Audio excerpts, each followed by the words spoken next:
My name is Max Lerma, and I'm doing this presentation for CIS 3198, and I'm doing a quarterly report on Caterpillar's company.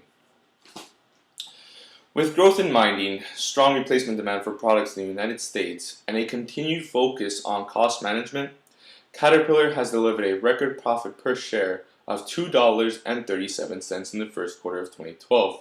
This is a 29% increase compared to the share profit of $1.84 of last year's first quarter, which means that the share price increased by 53 cents.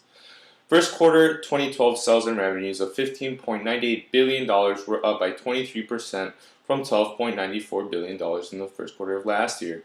Profit before income taxes was $170 million for the first quarter, compared to last year's first quarter, which was $115 million. The increase was due to a $36 million decrease in the provisions of credit losses, a $18 million increase of average earning assets, and a $13 million improvement in net yield on average earning assets. These increases were partially offset by a $10 million increase in general operating and administrative expenses.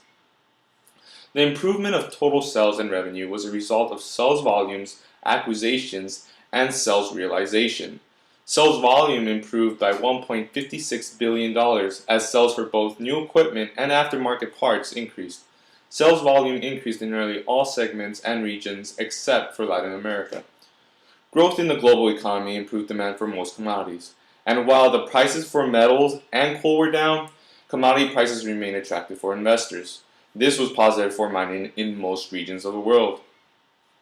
The volume increase in the machinery was primarily the result of higher user demand. New machine inventory levels were up by $875 million during the first quarter, while last year's first quarter was $825 million. That is a $50 million increase during the year.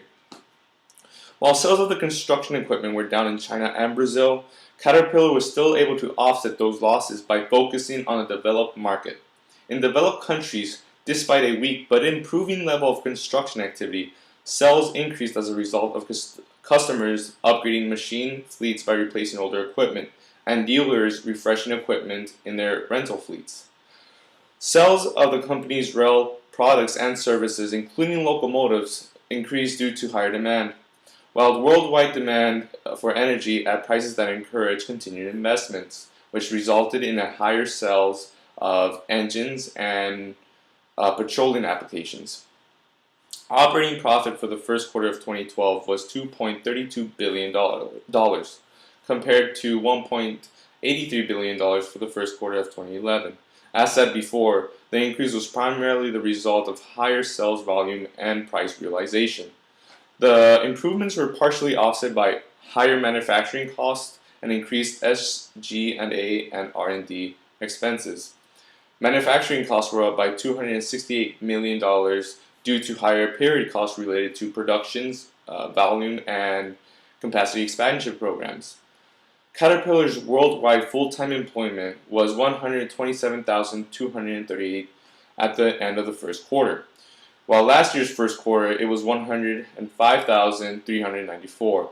That is an increase of 21,844 full-time employees, in addition to the flexible workforce, which was 5,643.